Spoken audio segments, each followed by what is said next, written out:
A few days ago, I experienced a turning point.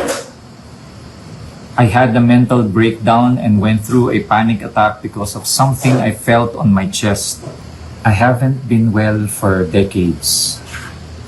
After my session with my psychotherapist the other day, I realized I have been struggling with depression and anxiety attacks alternately since I was 13 years old. Nagdesisyon ng mamaalam ang aktor na si Pepe Herrera bilang isa sa celebrity contestants ng reality talent competition na Your Face Sounds Familiar ng ABS-CBN.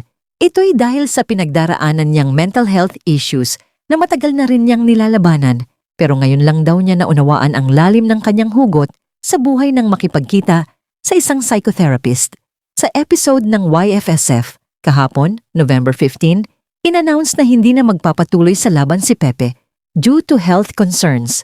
Hindi na nagdetalye tungkol sa pinagdaraanan ni Pepe, pero may inilabas na video sa Facebook page ng YFSF kung saan ipinaliwanag ng komedyante ang estado ng kanyang mental health. Ayon kay Pepe, hanggang ngayon ay patuloy siyang nakararanas ng depression at anxiety na nagsimula raw noong 13 taong gulang pa lamang siya. I wrote a love letter for all of you and thank you for giving me the space to share because this is very important for me. I haven't been well for decades. After my session with my psychotherapist the other day, I realized I have been struggling with depression and anxiety attacks alternately since I was 13 years old.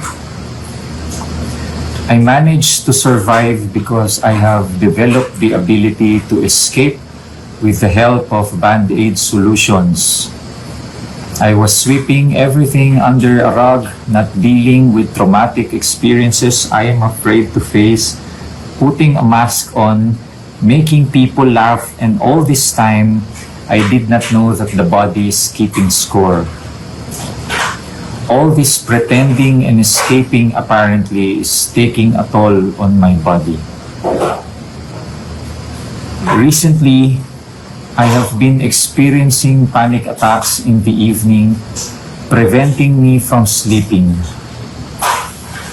Either I will be able to sleep only when the sun is shining, or I won't be able to sleep at all. The combination of insomnia and anxiety is making my body experience regular tremors and numbness in different parts of my body. Chest pains and headaches are worsening, and there are times when my thoughts are becoming darker and darker. I feel like I'm drowning. A few days ago, I experienced a turning point. I had a mental breakdown and went through a panic attack because of something I felt on my chest. It was not just heavy. It felt like something was squeezing my lungs violently. I panicked because I thought I was dying. I was terrified. I moved around outside the house while walking barefoot on the grass, praying, begging, talking to my body and to God to make the pain stop.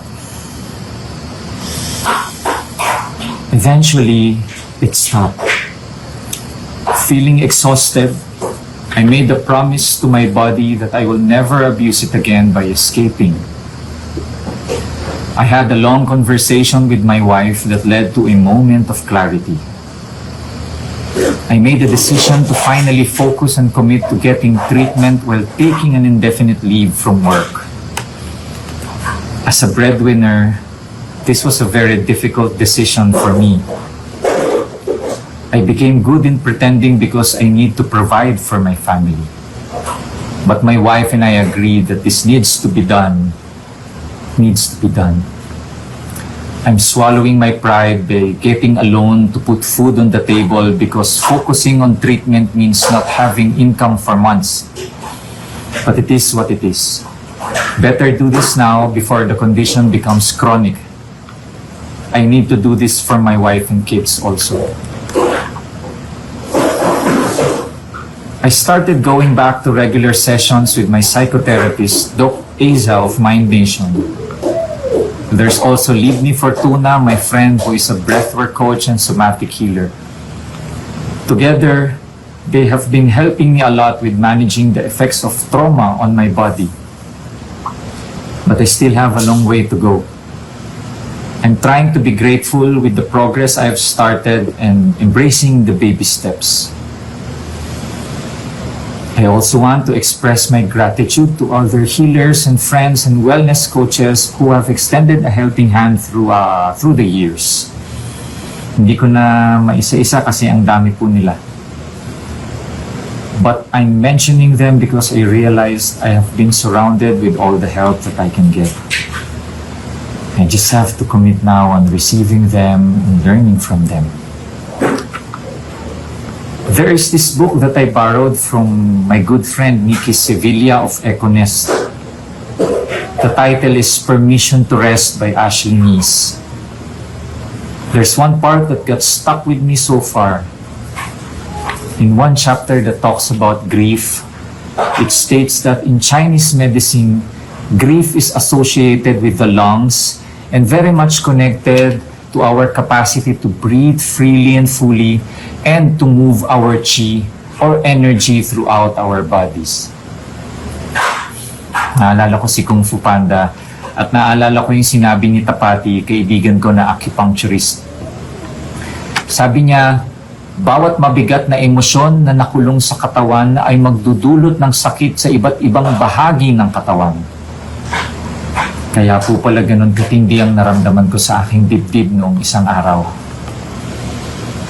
It's equally fascinating and terrifying what unprocessed emotions can do to the physical body. I'm feeling humbled rediscovering this information. Sorry, mukhang dami ko nang nasabi, pero in a nutshell, after more than 3 decades of trying to be a people pleaser, I decided to choose myself and my healing. My wife is supportive because, as she mentioned, you cannot pour from an empty cup or pitcher. Parehas sila ng sinabi ni Livni. I need to do this so that I can give all the love that I can give again and be of service the best possible way that I can. To my Your Face Sounds Familiar family, I'm sorry if I had to leave. I'm sharing this unfiltered information because you deserve the whole truth. I'm grateful for the family we have created, even for just a short time.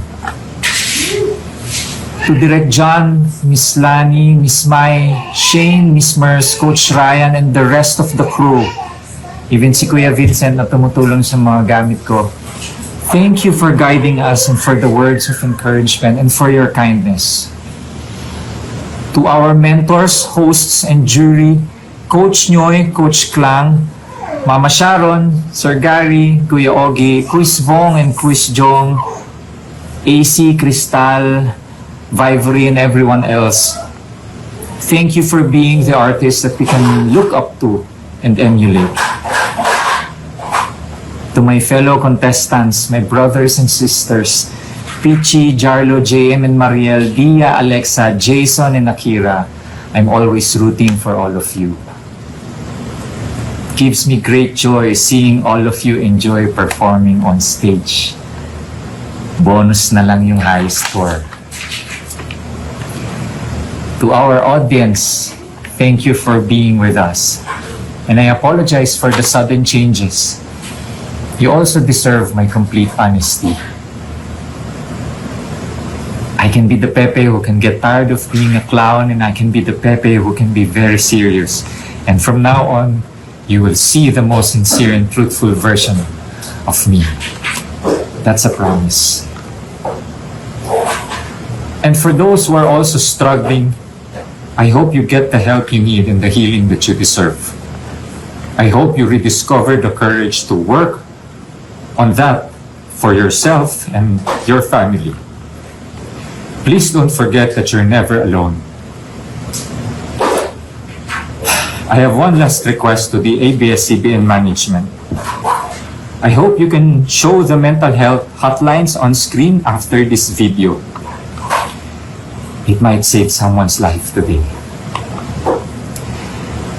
Thank you for your patience in listening, and much love, much love to everyone. Maraming salamat po.